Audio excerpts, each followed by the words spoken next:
Clay দিয়ে পদ্ম ফুলের যে গয়নাটা বানিয়েছিলাম তার ভিডিও বেশ কিছুদিন আগে তোমাদের সাথে শেয়ার করেছি।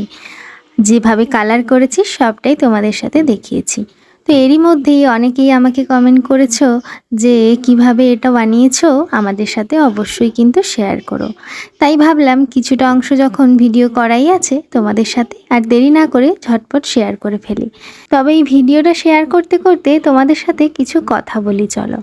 সেই কথাগুলো কিন্তু অবশ্যই তোমরা মন দিয়ে শুনবে। অনেকে আছো যারা ক্লে নিয়ে কাজ নতুন নতুন শুরু করেছো, তাদের ক্ষেত্রে আরও এই কথাগুলো বেশি প্রযোজ্য।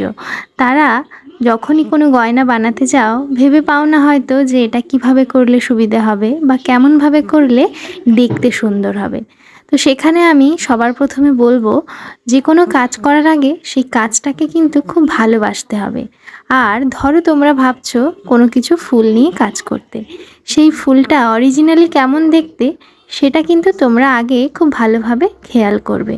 একটা ফুল নিয়ে অরিজিনাল একটা ফুল নিয়ে সেটাকে না নাড়িয়ে চাড়িয়ে দেখবে তার পাতাগুলো কেমন, তার পাপড়িগুলো কেমন, ফুলগুলোর কোথায় কেমন কালার রয়েছে সবটাই না ভীষণ নিখুঁতভাবে লক্ষ্য করবে।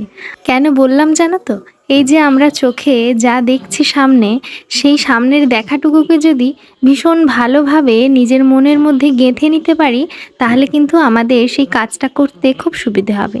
তখন চোখের সামনে ওই ফুলটা না থাকলেও বা ওই জিনিসটা না থাকলেও চোখ বন্ধ করলে আমাদের মনের মধ্যে কিন্তু ওই জিনিসটার ছবি ভেসে উঠবে, ঠিক কেমন দেখতে, তার কেমন রং সবটাই, বুঝলে?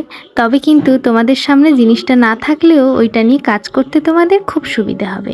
এই কথাগুলো তোমরা কিন্তু অবশ্যই মাথায় রেখে কাজ করো আর তার সাথে আমার টিপসগুলো ফলো করো, দিলে দেখবে অবশ্যই কাজ করতে তোমাদের খুব সুবিধা হবে। তো আজকের এই ভিডিওটা তোমাদের আশা করছি ভীষণ কাজে দেবে। তো চলো আজকে এইটুকুই।